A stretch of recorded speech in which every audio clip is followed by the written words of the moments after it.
Shalom dan selamat morning bagi semua saudaraku yang selalu rindu untuk mencari petunjuk Tuhan. Biarlah pagi ini sesuatu yang baru Tuhan berikan bagi kita semua. Marilah kita berdoa. Bapa yang baik, terima kasih dari dasar hati kami yang paling dalam bagimu atas segala berkat yang tercurah selalu baru tiap pagi. Curahkanlah damai sejahtera, sukacita dan petunjukmu di dalam kehidupan yang akan kami jalani hari ini. Di dalam namamu ya Tuhanku Yesus Kristus kami berdoa. Amin. Bapak, Ibu, dan Saudaraku, tema kita hari ini adalah kaya tapi gagal. Firman Tuhan, mari kita dengarkan dari Lukas 16 ayat 19 sampai 25. Demikian firman Tuhan. Ada seorang kaya yang selalu berpakaian jubah ungu dan kain halus, dan setiap hari ia bersukaria dalam kemewahan. Dan ada seorang pengemis bernama Lazarus, badannya penuh borok, berbaring dekat pintu rumah orang kaya itu dan ingin menghilangkan laparnya dengan apa yang jatuh dari meja orang kaya itu. Malahan anjing-anjing datang dan menjilat boroknya. Kemudian matilah orang miskin itu, lalu dibawa oleh malaikat-malaikat ke pangkuan Abraham.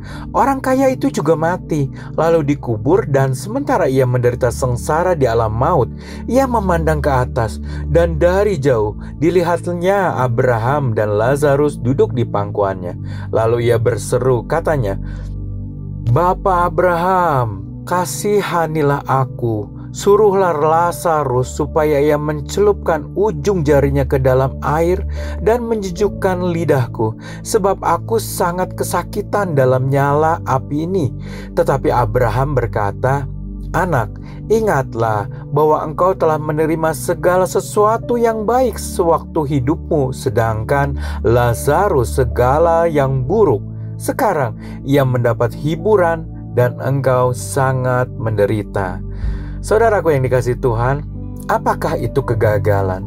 Masyarakat umum biasanya menilai orang-orang yang tidak memiliki jabatan dan berkekurangan dalam hal harta benda adalah mereka yang gagal, termasuk pula orang-orang yang melakukan kesalahan ataupun yang mengalami tragedi kehidupan. Bahkan secara religius, orang-orang demikian sering dianggap sebagai orang-orang yang dihukum Tuhan atau orang-orang yang gagal menurut kacamata dunia.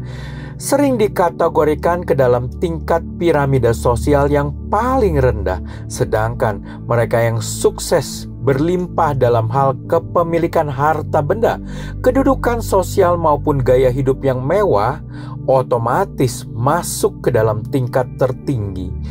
Saudaraku, penulis Injil Lukas mencatatkan tentang kisah seorang yang kaya.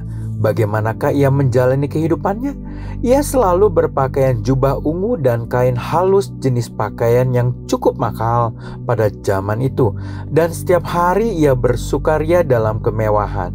Dalam bahasa asli, kata bersukaria secara harfiah adalah berarti berpesta, dan penggunaannya dalam perjanjian baru berkaitan erat dengan makanan, minuman, dan hal-hal yang menyukakan hati.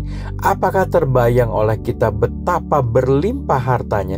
Sebab setiap hari demi hari ia dapat mengadakan pesta dalam kemewahan dan senantiasa mengenakan pakaian yang mahal. Si orang kaya ini bukan hanya seorang yang sangat berada, melainkan ia juga menjalani gaya hidup yang mewah dan glamor.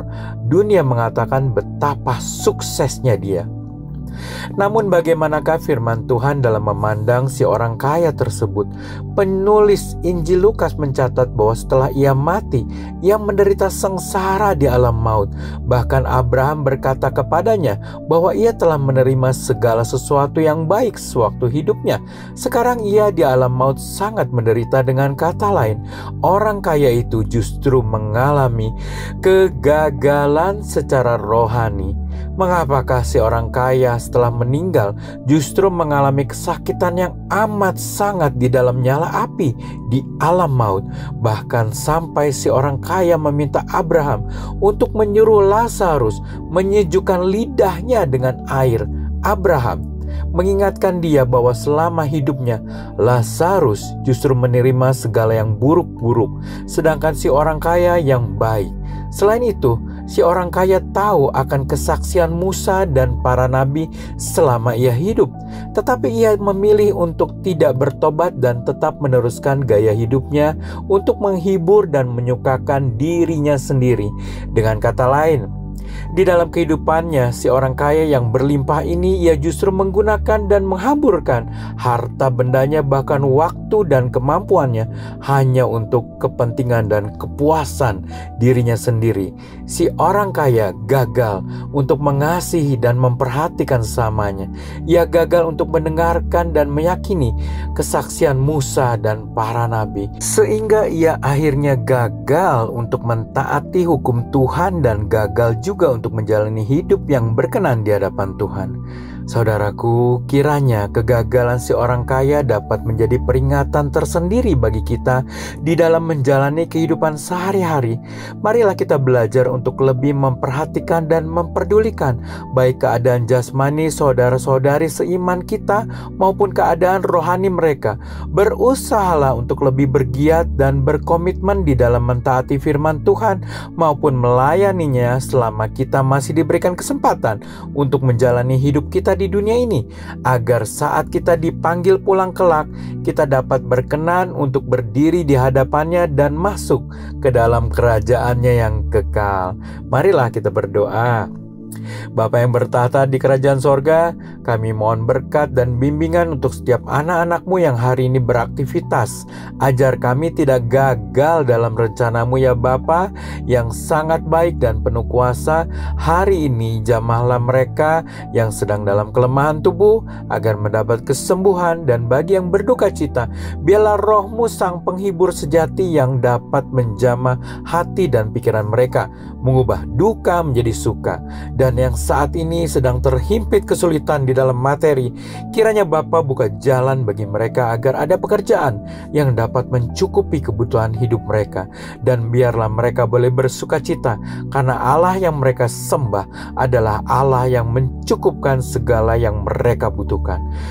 Kami naikkan doa dan syukur kami ini dengan nama di atas segala nama, Tuhan kami Yesus Kristus. Biarlah segala puji, hormat, dan kemuliaan hanya bagi-Mu kekal selama-lamanya. Amin. Selamat beraktivitas. Tuhan Yesus memberkati.